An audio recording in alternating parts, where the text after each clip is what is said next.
In the provincial city of Haiti, an unusual courtroom drama is unfolding on stage. The government is trying these 13 police and prison officials with murder or attempted murder in connection with the prison massacre here last year. Testifying against them are prison inmates who witnessed the shooting or were shot themselves.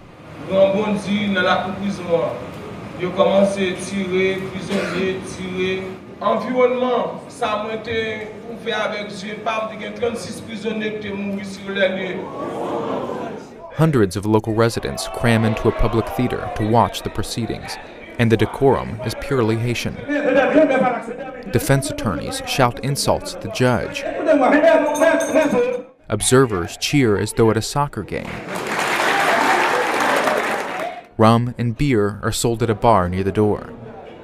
And yet, despite its quirks, the prosecution of these police officers signals an important step in Haiti's effort to build a credible justice system, a system notorious for locking up people for months or years without trial, and for letting serious crimes go unpunished. Haiti's new justice minister visited the trial to observe the proceedings. Parce que organiser un procès comme ça, où il y a sur le banc des accusés près de 13 policiers, donc ça veut dire vraiment que le gouvernement a la volonté de marquer le coup et pour faire comprendre à tout le monde, peu importe la fonction occupée, il faut respecter la loi. Last year, New York Times reporters visited Haiti to investigate the prison deaths and reported that Haitian police had gunned down unarmed prisoners and then tried to cover up the evidence by burying bodies in an unmarked grave. In a report, the prison warden, Sylvester Larocque, said one inmate had done all the shooting before making his escape. The Times tried to speak with Mr. Larocque after he had been promoted to warden of the National Penitentiary in Port-au-Prince. He refused. Mr. Larocque now sits as one of the 13 accused. This witness, Patrick Olsine, told the judge that he was shot in the back during the shooting, but never went to the hospital.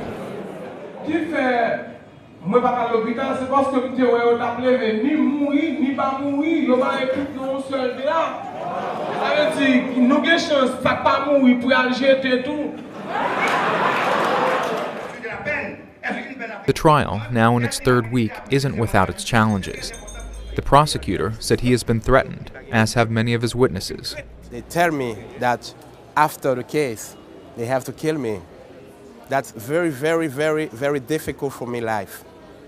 So I'm a prosecutor, and because I'm a strong boy, I'm doing my job, I don't care. Many of the witnesses are prisoners.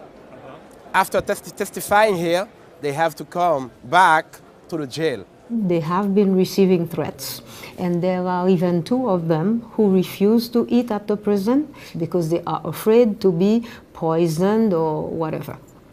While being escorted to the police transport, one of the accused even lobbed a threat at this Times reporter, saying, "The people of Haiti will deal with you."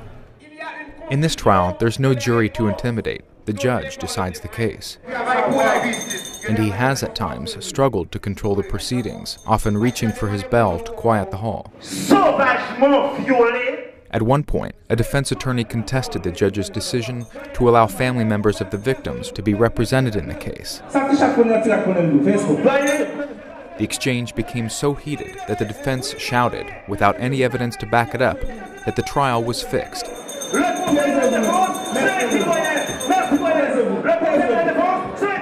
The defense team then yanked off their robes and stormed out of the courtroom. The next day, defense attorneys returned on schedule and the trial resumed. Donc ce qui est important pour nous quant à présent, c'est la lutte contre l'impunité, que les victimes trouvent justice et que les accusés soient jugés dans le respect du droit de la défense.